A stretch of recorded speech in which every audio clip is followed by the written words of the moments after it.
तो आज मैं एक्सप्लेन करने वाला हूँ शिनचैन का एक और हॉरर एपिसोड जो कि इस टाइम पर बैंड है। तो वीडियो बहुत ज्यादा मजेदार और क्रीपी होने वाली है जिसे तुम्हें लास्ट तक देखना ही पड़ेगा। तो बिना किसी टाइम को वेस्ट करे वीडियो को स्टार्ट करते हैं। वेल एपिसोड के स्टार्टिंग में हमें दिखाया जाता है कि नैनी अपने फ्रेंड्स को बताती है कि उसे एक नया रैबिट खरीदना है कि तभी वहाँ से एक लॉकेट या फिर कह लो कि पेंडल वहाँ से रोल होते हुए सीधा उसके पुराने वाले रैबिट के पास चले जाता है जो कि अभी इस टाइम पर एबनॉर्मल एक्टिविटी कर रहा है। और तभी हमें बाहर का इन्वायरमेंट दिखाया जाता है जो कि काफी क्रीपी और हॉरर हो चुका है कि तभी हमें नाइट का सीन दिखाया जाता है जहाँ पर नैनी सो रही है और शायद वो काफी डरावना सपना भी देख रही होती कि तभी उस रैबिट के अंदर कुछ एबनॉर्मल होने लगता है और वो कुछ ऐसी अजीब चीजें करता है जिसे शायद यहाँ पर दिखाना पॉसिबल नहीं है। तो तुम फोटोज को देख कर ही मजे लो। और तभी अचानक से वो रैबिट आता है और नैनी के पास लेट जाता है और नैनी से पूछता है क्या तुम्हें सच में एक नया खरगोश चाहिए। अब नैनी काफी डर जाती है और तभी हमें दिखाया जाता है कि सुबह हो चुकी है और नैनी सोचती है कि ये शायद कोई उसका एक बुरा सपना था। अब नैनी ब्रेकफास्ट करने के लिए बैठती है और तभी उसकी नजर जाती है उसके गले में लटके हुए पेंडल पर क्योंकि सेम ऐसा ही पेंडल उस खरगोश ने पहन रखा था जो उसके सपने में आया था। अब नैनी डर की वजह से उस पेंडल को उतार देती है और उसकी मॉम उसे जैसे ही पीने के लिए दूध देती है तो नैनी के अंदर से अचानक से एक खरगोश बोलता है कि मुझे दूध नहीं बल्कि गाजर का जूस चाहिए। अब नैनी की मॉम काफी शॉक हो जाती है और नैनी को बोलती है कि क्या तुम्हें सच में गाजर का जूस चाहिए। तो नैनी बोलती है नहीं और तभी वो अपना ब्रेकफास्ट फिनिश कर स्कूल बस में स्कूल के लिए चली जाती है। अब नैनी उसी डरावने सपने के बारे में सोच रही होती है कि तभी मसाओ बोलता है कि स्कूल्स में पेंडल्स और लॉकेट पहनना अलाउड नहीं है। फिर नैनी देखती है कि उसके पास अभी भी वही पेंडल है जो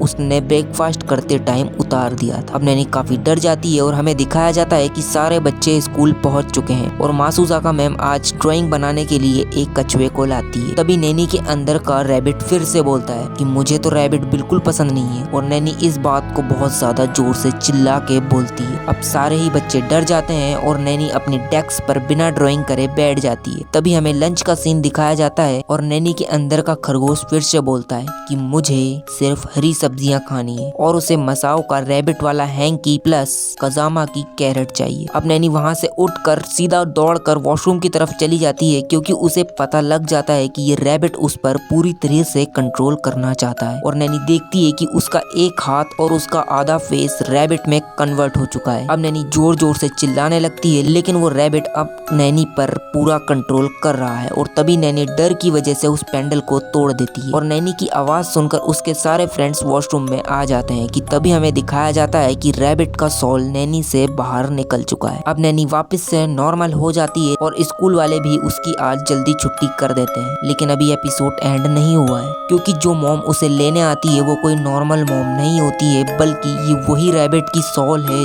जो नैनी के अंदर से बाहर निकल चुकी है। और नैनी काफी खुश है लेकिन नैनी अभी भी उसी रैबिट के साथ घर जा रही है जो उसके अंदर से बाहर निकला था। तो इसी के साथ ये एपिसोड यहाँ पर एंड होता है और अगर तुम्हें वीडियो पसंद आई हो तो वीडियो को लाइक करके चैनल को सब्सक्राइब जरूर कर देना।